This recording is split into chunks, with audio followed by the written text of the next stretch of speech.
Hi ఇవాళ నాకు ఇష్టమైన కాకరకాయ ఫ్రై చేసుకుంటున్నా. రండి మీరు కూడా వచ్చి చూసేయండి. కళాయి పెట్టుకొని కళాయిలో ఆయిల్ వేసుకొని ఆయిల్ హీట్ అయిన తర్వాత ముందుగా ఉప్పు నీటిలో కడిగి ఉంచుకున్న కాకరకాయ ముక్కలు వేయండి. కాకరకాయ ముక్కలు చేదు పోవాలంటే మనం ఉప్పు నీటిలో కనుక కడిగి వేసుకుంటే కాకరకాయ చేదని వెళ్ళిపోయిందండి. వేడన్నంలో కాకరకాయ ఫ్రై చేసుకుంటే ఉంటుంది నా సామిరంగా సూపర్గా ఉంటుందండి.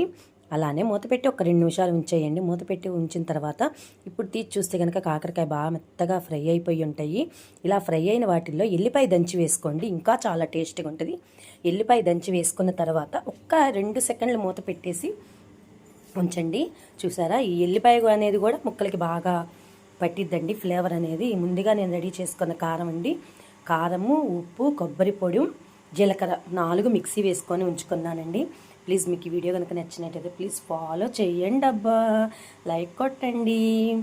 వేడన్నంలో ముద్దపప్పు వేసుకొని నెయ్యి వేసుకొని కాకరకాయ ఫ్రై చేసుకొని తింటే ఉంటున్నా సామిరంగా సూపర్ అండి. Please follow me.